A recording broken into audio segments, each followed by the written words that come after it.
Okay, so we took the truck out to the underground garage. A couple reasons why we took it out there. One, Josh has a dyno over there, so we're gonna put the truck on the dyno, see what kind of power it makes, but more so, I wanted to see what was going on with my issue that I've been having with the transmission. So before we did anything, we took the truck and put it on some scales. Josh had a friend who had some scales. So I was really curious what the truck scaled at, if we need to add weight to the rear, maybe we got too much in the rear or what. The truck ended up scaling at 3,190 pounds with all of the ballast in it, which means without all the ballast in it, it's probably right around 2,800 pounds. And then once I sat in it with all the ballast, it went up to a little over 3,400 pounds. The interesting thing though was to see where the weights are at. I actually have a lot of weight loaded on the left rear tire, so knowing what I know now, I can move some weight around and hopefully get this thing to go a little bit straighter and a little bit faster. Okay, yeah. What it did is it switched to kilograms, and I hit that instead of that, and that is the 0 button. So there we go. What did we have before for total weight? Or I took 3412. I just took a picture of that. Let's see if it's the same. Be interested to see. That was with me in it. Oh yeah, yeah. So I'm gonna hop in. I'm curious about this right here, the weight bias. So I'm 51.5 on the rear. All right. So when I get in it, I'm curious. Okay, I'll take another photo.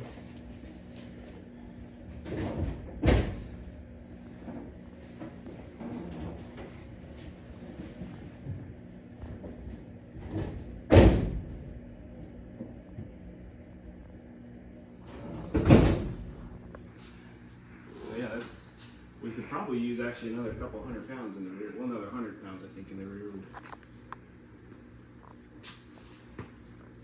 Send it to you. Oh, yeah, sweet. It was 3,000 without all Was it 3412 with the plates in it or without? 3412 with the way I came with it set up with me in it. So Right. 350 in the rear. And then we put 50 pounds of my weight in the bag.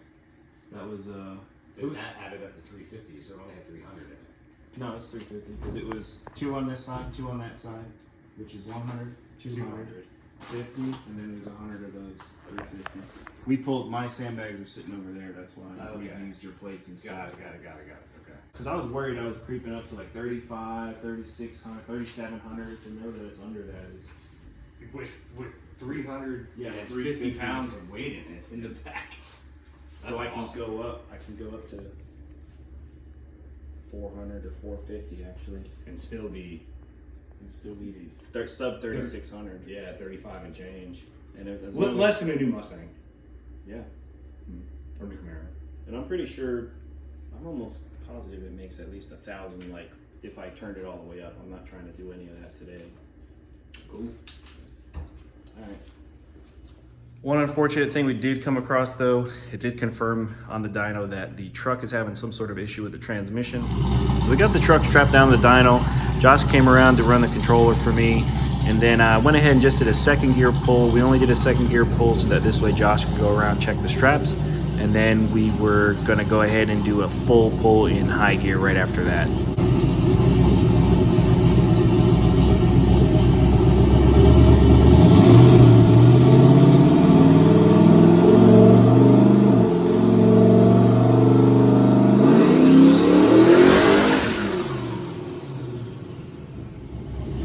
Once we made sure the straps were all tight, we went over a quick little game plan of what we were going to do on this pull, which was just 6,500 RPM, wastegate pressure, so we'd see about 9 PSI.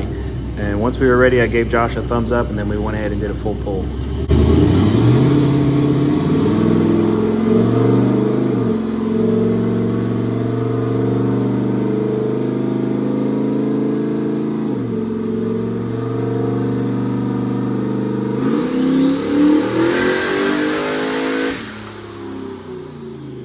Now, while that may have sounded normal, I can promise you it was not.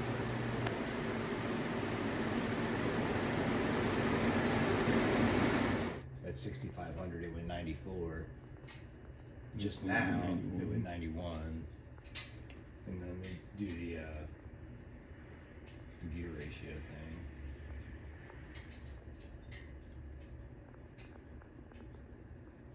Yeah, so adding, same. Yeah, so I would say that the fluid is probably at this point Where it's supposed to be, or overfull, if anything. Yeah.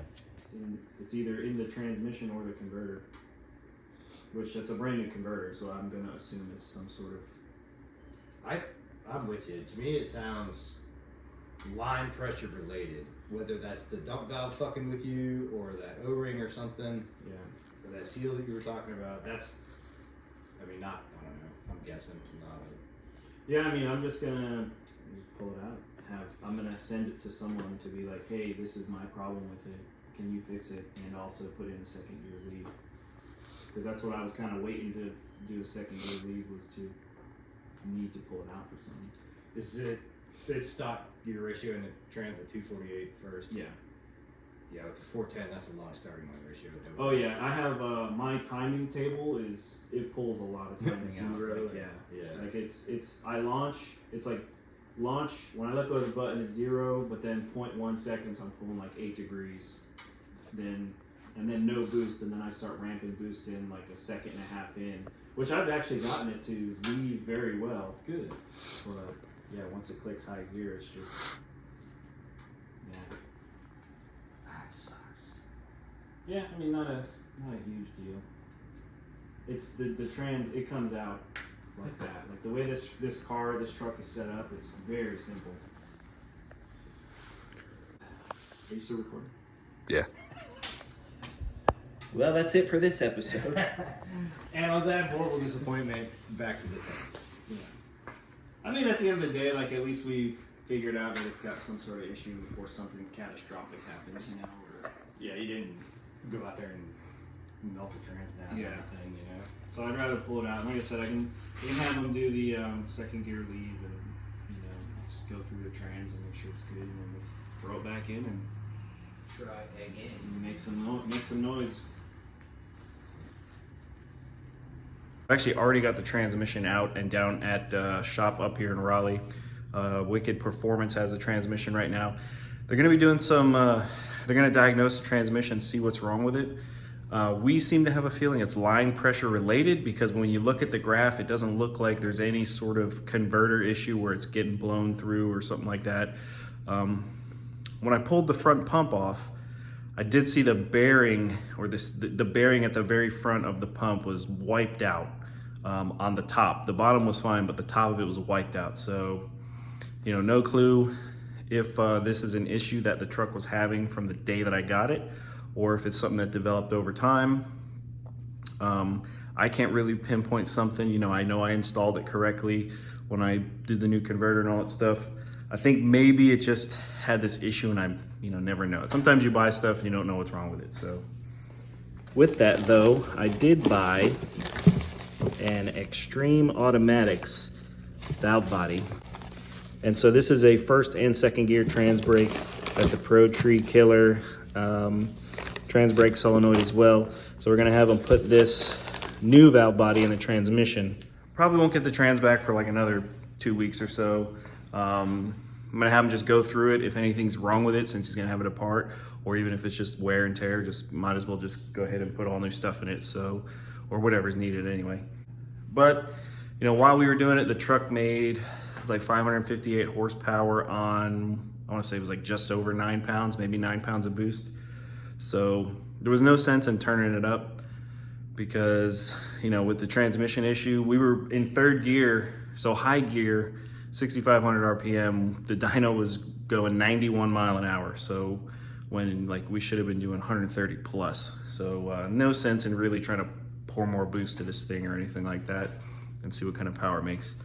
Once I get the transmission back, we get it installed, I'll do kind of like a couple little quick tests here, but then I'm gonna see if Josh has some more time, we can throw it back on the dyno, confirm that the issue's fixed, and then maybe we'll throw 20, 25 pounds of boost in this thing and see what kind of numbers it makes. My guess is it'd be, somewhere around 900 to the tire.